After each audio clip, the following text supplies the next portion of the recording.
नमस्कार, मैं हूँ रचना और आप देख रहे हैं वॉइस न्यूज 18। मौजूद हैं वक्फ शिया सेंट्रल वक्फ बोर्ड के एक बहुत ही ज़्यादा ऐसे चेहरे पे जिसको कहा जाता है कि कहा गया कि जो पूर्व चेयरमैन वसीम रिजवी उर्फ जितेंद्र त्यागी के सबसे खास व्यक्तियों में से कहे जाते हैं सैयद फैजी जी। सोशल एक्टिविटीज़ और सोशल मीडिया पैनल से भी लगातार ये सूचना आती है कि इस समय भी वो मौजूद हैं उनके साथ, और ऐसी बहुत सी स्थितियां जो है फेसबुक पे और बहुत से सोशल पेजेस पे आती हैं।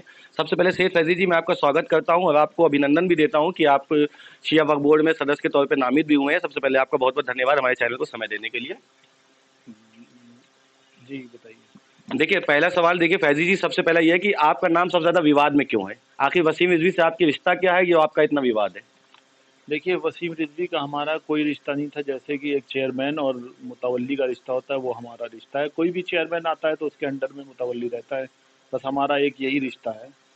जैसा कि कहा जाता है कि वसीम रिजवी के बहुत से बयान ऐसे आते हैं, वसीम रिजवी कहना गलत है, जबकि जितेंद्र त्यागी जी कहूँगा, जितेंद्र त्यागी जी के बहुत से ऐसे बयान आते हैं कि फैजी को इलेक्शन मैंने लड़वाया, फैजी मेरे साथ हैं, फैजी के बोर्ड के सदस्य में। और बहुत सी ऐसी अभद्र टिप्पणियां भी हुई जिसमें मौलाना कल्बे जव्वाद का नाम भी शामिल करके उन्होंने अभद्र टिप्पणी की, जिसमें मुकदमे भी पंजीकृत किए गए।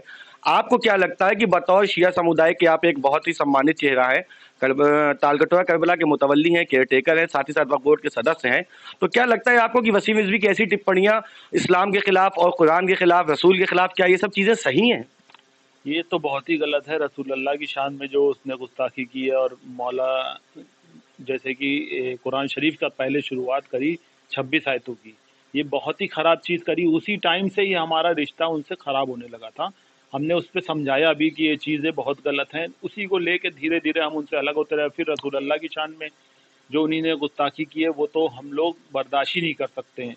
तब से हमने एकदम साथ छोड़ दिया है पूरी तरह से। और रही कल्बे जवाद साहब की बात, उनकी इज्जत हम पहले भी करते थे, अब भी करते हैंगे। और हमारी कोई भी एक भी चीज़ उनके खिलाफ कोई कभी किया हो, यहाँ पे भी जो उनके बसाए हुए मकान हैं, उन्हीं के रिकमेंडेड से हैं आज तक के। उन्हीं के लेटर पे, उनके लेटर पैड पे जितने भी मकान जो लोग यहाँ पे रह रहे हैं, जो बसे हुए हैं, जैसे कि अभी बोर्ड से नोटिस भी आई थी कि ये ऊपर वाले मकान कैसे बनाए गए हैं, तो वो भी कल्बे जवाद साहब की ही रिकमेंडेड से हैं। सब मेरे पास अभी भी मौजूद है और हमने उनको हमेशा इज्जत दी है और देते रहेंगे। जैसे कि वसीम रिजवी की यहाँ पे कब्र उन्होंने हयाती कब्र, जिसको कहते हैं कि आफ्टर डेथ उनको वो नॉमिनेट की जाती है, हयाती कब्र यहाँ पे थी, उस संबंध में आपकी क्या टिप्पणी है? देखिए, यहाँ पे उनकी कब्र 2010 में ली गई थी, जब हम मुतवल्ली नहीं थे। तब भी हमने उनसे कहा कि जो कब्र का पैसा था, वो अभी भी हम उनका वापस करने के लिए, कोई भी आके ले जाए, हम वापस कर देंगे। और मगर दूसरे कुछ लोगों ने कहा कि वो पैसा डोनेट होता है, वापस नहीं होता है। तो भी हम भी अपने पास से वापस करने पे हैं, क्योंकि जो इंसान काफिर हो गया है, और उसका पैसा दरगाह करबलाओं में नहीं लगना चाहिए। जैसा कि काफिर शब्द की टिप्पणी के बारे में मैं आपको बता दूं, काफिर उस व्यक्ति को कहते हैं जो व्यक्ति अपने धर्म, अपने समाज को नहीं मानता, नास्तिक होता है। तो वो तो हिंदू धर्म में है, और काफिर कैसे हो गए? देखिए, हिंदू धर्म अच्छा धर्म है, उसको बुरा नहीं कह रहे हैं हम। मगर जो उसने कुफ्र बका है, जैसे कि रसूल अल्लाह की शान में कुरान की आयतों को, वो काफिर ही हो जाता है। ठीक है। सैयद फैजी जी, जैसे कि आप भारतीय जनता पार्टी के कद्दावर नेता भी हैं, लगातार आपकी एक्टिविटीज़ होती हैं भारतीय जनता पार्टी के साथ, बहुत से मंत्रियों के साथ, बहुत से समाज सेवियों के साथ आप लगातार संपर्क में। तो क्या भारतीय जनता पार्टी में आप किसी सम्मानित पद पे हैं, या सिर्फ आपकी सोच है भारतीय जनता पार्टी की नीतियों के साथ? देखिए, भारतीय जनता पार्टी में हम 2003 से हैं, उसमें हमारी सदस्यता भी तब से है। और अभी भी सक्रिय सदस्य हमें भारतीय जनता पार्टी में, और पश्चिम मंडल 3 में हम सदस्य भी हैं। और भारतीय जनता पार्टी का जैसे कि काम है, इस टाइम पे अच्छा कर रही है। देखिए, वक्फ बोर्ड में भी बना दिया, सारे बोर्ड बना दिए भारतीय जनता पार्टी ने। तो भारतीय जनता पार्टी का कोई भी ऐसा नहीं है कि जो भ्रष्ट इंसान का साथ दे। और जैसे कि चेयरमैन साहब भी हैं, वो भी अच्छा काम कर रहे हैं, अभी नौजवान हैं, वो करेंगे। हम लोग को उम्मीद भी है कि वो सही से बोर्ड को चलाएंगे। अभी उनको तो पहली मीटिंग हम लोग की 14 को है। हम उनके साथ बैठे हैं, और उनके साथ जो भी चीज़ें हैं उनको समझाई जाएंगी। और शिया कौम की उम्मीदें भी हैं, जैसे कि करबला एक हमारे पास ही है कि अजीमुल्ला खां, उस पर मतलब 20 साल से कब्जा दूसरों का है, वो सब छुटेगा। और भी बहुत सी चीज़ें हैं, उनको छुड़ाया जाएगा। हम लोग सब मिल के करेंगे। जैसे कि वक्फ बोर्ड के नवनिर्वाचित चेयरमैन अली जैदी जी से हमारी एक प्रेस वार्ता के दौरान मुलाकात हुई थी, जब हमने उनसे पूछा कि भारतीय जनता पार्टी की, योगी जी की सरकार अवैध जितनी भी संपत्तियां जिस पे कब्जे हो गए हैं, जैसे वक्फ बोर्ड की बहुत सी संपत्तियों में भूमाफियाओं ने कब्जा कर लिया है, क्या उन पे आपकी क्या प्रतिक्रिया है, उनको कैसे छुटाया जाए? देखिए, जब चेयरमैन लेटर लिख के भेजते हैं कि ये हमारी वक्फ की ज़मीनें हैं, इनके ऊपर विवादित है, तभी वहाँ से कोई चीज़ें आगे बढ़ती हैं धीरे-धीरे। तो मगर मेन तो रोल होता हैगा जो वक्फ बोर्ड के चेयरमैन होते हैं, वक्फ बोर्ड के मेंबर होते हैं, ये सब मिल के अगर सही से काम करेंगे तो काम होएँगे। और भारतीय जनता पार्टी साथ दे ही रही है शियों का, हमेशा मतलब देती आ रही है और दे भी रही है। और जैसे कि जुलूस भी थे, वो भी भारतीय जनता पार्टी के ज़माने में खुले थे।